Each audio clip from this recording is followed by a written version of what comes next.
Ask not what we all be can do for you. Ask what you can do for we all be. Hey, Brother Londrelle?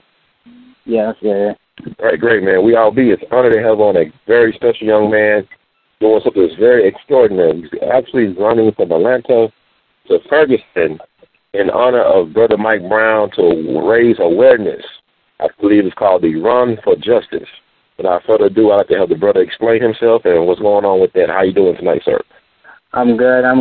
Just wrapping up for the day. I actually spent probably, I think we probably went like 30, between 30, I think it was 37 miles that we completed today from my previous location. So we're in right now. Okay, so can you just tell us about this project you're doing, the correct name for it, and what's going on with this project, like why you start running for justice, as they say? Yeah, well, it's Run for Justice campaign. I started actually running on November 3rd. This is going on the third week of it. We're 18 days in, and the purpose was is to raise awareness for police brutality and racial injustice in America, and pretty much to get everybody involved and everybody pretty much to wake people up, because a lot of us are asleep in our community, so we need to wake up and be a part of the issues that are going around in our community. Wow. So you actually... Go ahead, I'm sorry. And I wanted to really be a voice for a generation, a voice for the revolution that needs to take place in our community, because we have to start coming together. This is I mean, the Mike Brown issue is bigger. It's big, but the bigger issue is us coming together, uniting, and having a true revolution. And I just want to be a part of that, and I just want to play my part in what should take place in our community. Why run? Like, how do you feel running helps with this objective? If you ever ran, or if anybody ever ran, I know when I'm running, and when I finish running, I feel some sort of liberation. I feel much freer. I feel much more conscious after I've ran and while I'm running, because I get the time to really spend a long time with myself, and I get to know myself a little bit better, and it clears my mind, and it actually helps you think a little bit, a lot more than when actually just doing normal things. So it gives me a time to really think. Okay, so you got, I guess they call it a runner's high. Is that what they call, like a runner's high? Is that what it's called? I heard sure. Like that. Okay.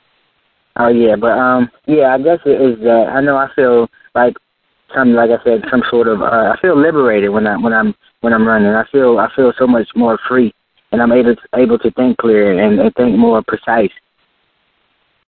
And so I kind of, it's not really my talent. I'm not really a runner, but I just use my kind of gift of running, or passion for running, to express, to peacefully protest in my own sort of way, because we've been over 300 and some miles, close to 400 some miles of protest, pretty much a protest. We wear this Run for Justice gear, and I might stop and write little notes on cardboard boxes and sit on the curb for a few hours while we're resting. But so it's a protest in itself while we're actually running across these, because I think I counted today, we've been through like 23 counties. Wow. And 23 counties in one day? Oh, no. Over the time period. Okay. So we've been able to successfully, peacefully protest throughout America on foot. Well, so, go ahead, I'm sorry.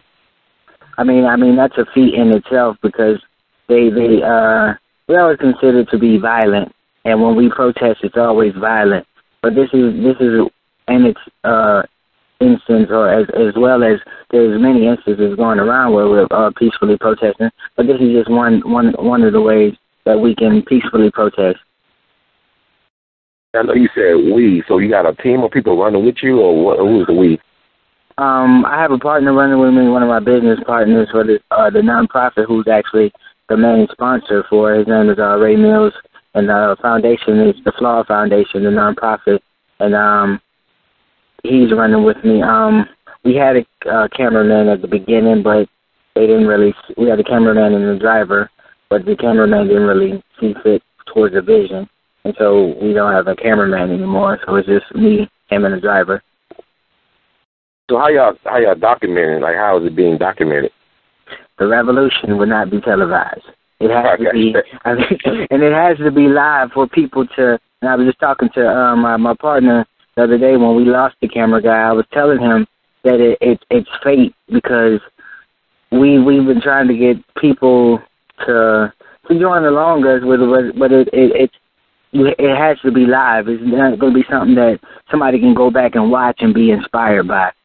That is not going to get people out of their seat at this very moment. That's not going to get them on not really on the bandwagon, but it's not going to get them behind it. If they be able to go and see it 6 months from now or a year from now and say, hey, those guys really inspired me to do something. It has to go on now. I mean, we post updates live and we post pictures live, so the revolution will be live. I don't know if you're familiar with that piece, but I learned that piece I learned it and I dissected probably about 3-4 years ago when I was in college, and it finally came back to me the other day, and I told him it just has to be live. It can't be something that somebody just sees on TV or hear about on the radio. They have to experience it for the actual revolution to be existing, for it to have it serve its purpose.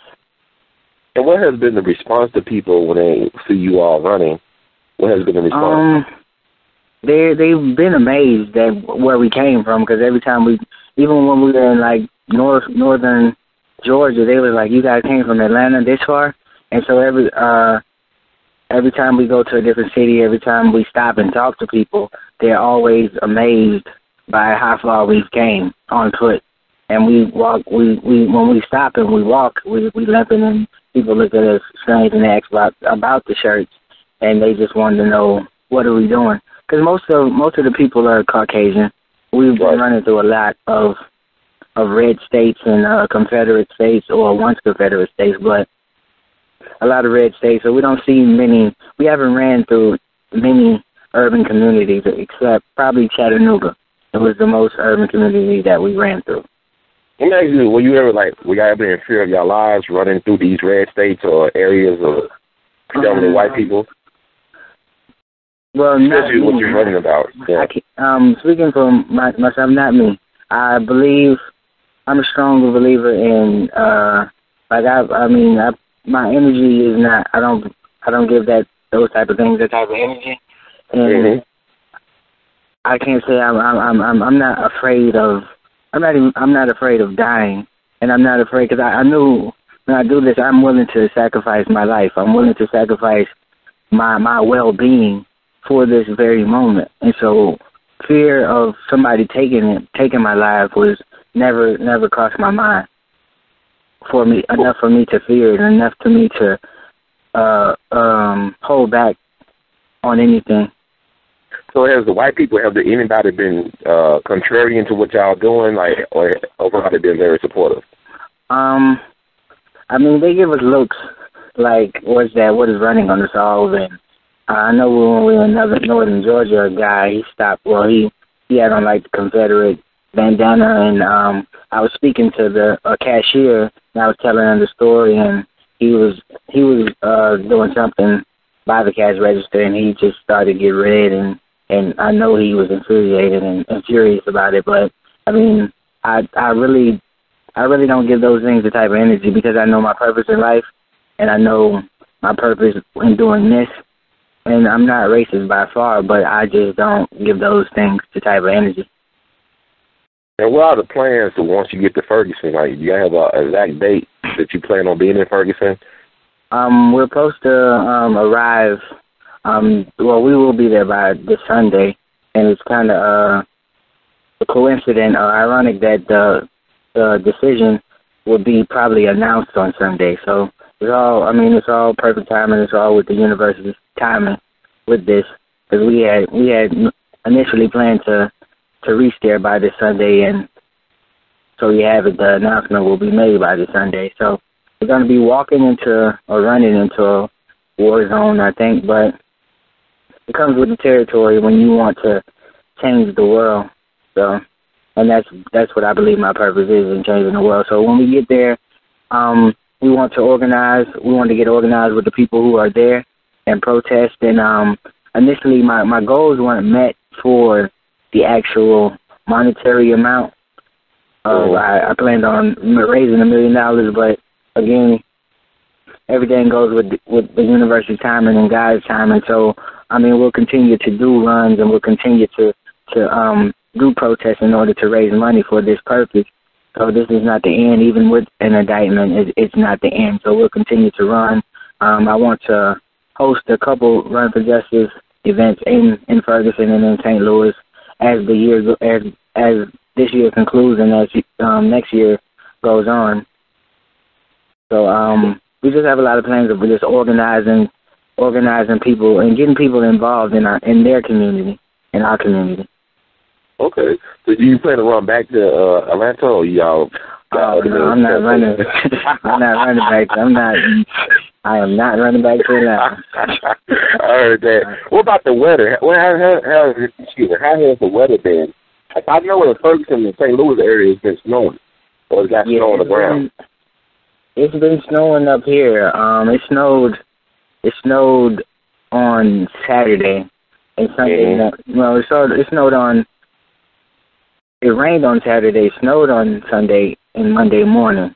So Monday morning or Saturday we took it off. We couldn't do anything because we were sore and it was raining. Sunday we ran the first part of the day, took a half day, and Monday we ran in the snow until it stopped, until we got actually to another city. Wow. So it's been cold, probably, I think since we left Atlanta. It's been kind of chilly in northern Georgia, so it went from 60 to 40 to 20 all in the last 2.5 weeks. So it's been freezing. It hasn't been too comfortable. I'm from Florida, so it hasn't been too comfortable. It hasn't been too comfortable for me, but I mean, I like running in the cold weather rather than hot weather, so it's cool. We just have why do you like running in the cold weather instead of the hot weather? I mean, I probably only hear your reason. I'm comfortable. I don't have to. Like if I run, obviously I'm going to get hot, and I don't actually sweat. It's just a cool. So it's not like I'm running in the hot sun and I might pass out because it's too hot. It's more comfortable to run while it's cold. Yeah, I got you. Because if you're running when it's hot, you have no choice but to get hotter. So if you're running when it's cold, okay, you can run until you're hot, and then you can stop and then walk and pace yourself, and then you can run some more. So you can adjust your body temperature. So do you feel like I'm sorry. Oh no, I'm just done. Are you being prepared? Like you prefer cold weather running? You feel like you was already prepared to take on this task, in spite of the weather? Yeah. I was more than prepared to experience the cold and experience the pain that we go through pretty much every day, because we haven't had much time to heal. Like I have bruises and stuff on my feet, and my knees giving me problems, and my back giving me problems. So we haven't had that much time to actually heal. We try to soak our bodies every night, but we know we have to get right back at it in a couple of hours. So I mean, it's all about sacrifice. I believe it's all about sacrifice. What are you willing to do to serve your purpose in life? What are you willing to go through to serve your purpose in life, and how much fortitude you exude? So I'm all about sacrifice, and I'm all about purpose. And so I was mentally prepared when I first decided to do it. I wasn't so much physically prepared, but I was more mentally prepared than anything when I decided I would do it. Yeah, sometimes your will got to be greater than your skill. You have willpower, you can overcome just about anything. Yeah, just about anything. If your mind can do it, then the rest will follow. That's right. So I want to ask you this. Have people been very positive in terms of, have you had any type of feedback from folks related or connected to this Ferguson situation? Any organizations or individuals reach out to you all? Or did you reach out to them for support? In Ferguson? Yeah, or connected to the Ferguson situation, organizations or anybody. Yeah, I talk to organizers there frequently, pretty much almost every 2 or 3 days, and they just give us updates on what's going on in the city and what's going around the world, going around in the city. So I know it's just a couple of people who've reached out to me from the radio station there, and a couple of organizers in an organization. I'm not sure the name of their organization, but they reach out to me every couple of days to see how far we're along and see when we arrive, and they just give us tips and stuff like that. So I have to. Go ahead. I'm sorry. I have to call one of my guys probably tonight to see what actually put in place and organize what we're actually going to do on Sunday when we arrive. Or what actually they're going to do, because we're planning on organizing something, because I probably will be there. I probably won't celebrate Thanksgiving or anything. I'll probably just be there helping people, and probably go to a homeless shelter or something like that, and continue to push this movement and continue to spread love and positivity. Oh, man, that's incredible. I want to ask you this, like, as far as food and lodging, I mean, have y'all had help with that along the way? The folks help you all with lodging and food? Yeah, we had a couple people reach out to us for lodging, but pretty much we've been doing it. Me and my partner have been doing it on our own. Like just hitting up hotels and stuff like that, or? Yeah, so we've stopped at a lot of hotels actually. Mm-hmm. Along the way, and we don't really eat too much. We don't really eat like too much fast food. We pretty much eat Subway. I'm tired of Subway, but all we do is eat a Subway. So, and it's a Subway actually right behind a hotel now, so we'll be eating dinner there. I'm sorry to hear that. So, well, hopefully around Thanksgiving time, I have a meal, a feast. I mean, so y'all doing some very tremendous stuff. Yeah, I hope they have that in mind. Yeah, definitely. I hope they got some good places in St. Louis, so hopefully people have that in mind, like, you got some sweetie pies or something, and show some real hospitality, because y'all doing an incredible job.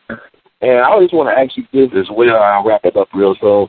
So you said running is not your passion, but you do have an athletic background, correct? Did you run in college or in high school? Track? No, I didn't. I played football like my freshman and sophomore year of high school, and I played basketball all 4 years. So I mean, I'm pretty athletic, and I was always quick, but I've never was a long distance runner.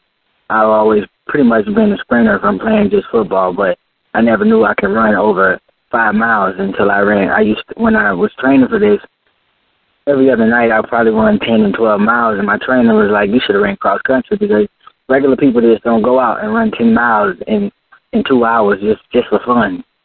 Like, wow. So like I mean, I have I learned something new about myself. Yeah. Wow, that's amazing. And also, you said, who's the organization sponsoring you all again? What's the name of the organization? It's the Flawed Foundation. How do you spell that? It's Flawed with 2 D's. Okay. FLAWEDD. Okay. All right, great. And you're just 25 years old, correct? Correct. Oh, that is incredible. And I want to ask, how can people support, donate money to the cause? How can people help? People can donate by visiting the website at www.therunforjustice.org, and we have T-shirts and hoodies and crew necks that people can actually buy, and the proceeds will go to the donations as well. And we can also click the donations link, and it will take you to the GoFundMe account to donate there. Excellent. And what's the best way to keep up with the postings? All that stuff is on the website, or y'all have a Twitter page or a Facebook page? I mean, how can people keep up with the day-to-day? You can keep up by following me at Londrelle, LONDRELLE, and that's on Instagram and Twitter. You can follow Run for Justice on Instagram. That's Run for Justice. Or you can follow Ray Mills. That's RAYMILLS _ on Instagram. So or just hashtag Run for Justice, And pretty much all the updates, all the live updates, all the pictures, all the messages, all the updates are pretty much in that hashtag. And we've been communicating with people pretty much through that hashtag. Excellent. So how has been the media coverage? A lot of media coverage on this? This should be getting a lot of media coverage, in my opinion. It really should, but I haven't come to grips as to why not. But the radio stations in Atlanta are pretty much on board.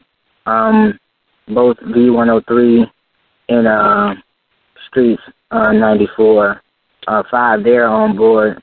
I reached out to the other radio stations. I think it's 107.5 in Atlanta, but they haven't reached back out to me. But the two of them reached back. And CBS Atlanta, they ran a story on it. And a couple radio stations in Orlando. Who else? BET actually put me on their page for their 30 on the target 30. So that was pretty good exposure for that. Yeah. And we had an interview with SoulTrain.com. That's on their website. And actually, a lady from The Source is calling me in about an hour. Oh, so you busy. I want you to get your subway in before you get that call. I ain't making fun of you. I just want to show some love. And I'm glad people are slowly coming, man, because y'all doing something impactful thing. And we'll do our part on here to get it out there. I just want to ask you two more things. I want to ask you what you think will be the outcome of the grand jury decision, and any closing words or thoughts you want to share with our listeners. I really think it's going to be a non-indictment. I really think it, because they're preparing like there's going to be a no indictment. So, I mean, they got the National Guard there, they got a state of emergency. So they're pretty much giving hints and putting it out there that, hey, he's not going to be indicted. So, I mean, we're prepared for either or. Like I said, this is not the end. And just because he's indicted doesn't mean it's the end. We still need to come together. We still should. There's still a purpose behind this. Yes, sir. I want to thank you, Brother Londrelle, for sharing your amazing story with us. I mean, you're so wise at such a young age, man, and I just want to keep on encouraging you and keep on producing and pushing. And in the words of the great Duke Ellington, we love you madly, and this won't be the last we hear from you all, and we look forward to promoting your story. No doubt. Make sure you check back with me on probably Sunday. You can check back in with me, or Monday, see how things are going. I definitely love to talk to you guys, love to rap with you guys about what's going on, where we're currently at.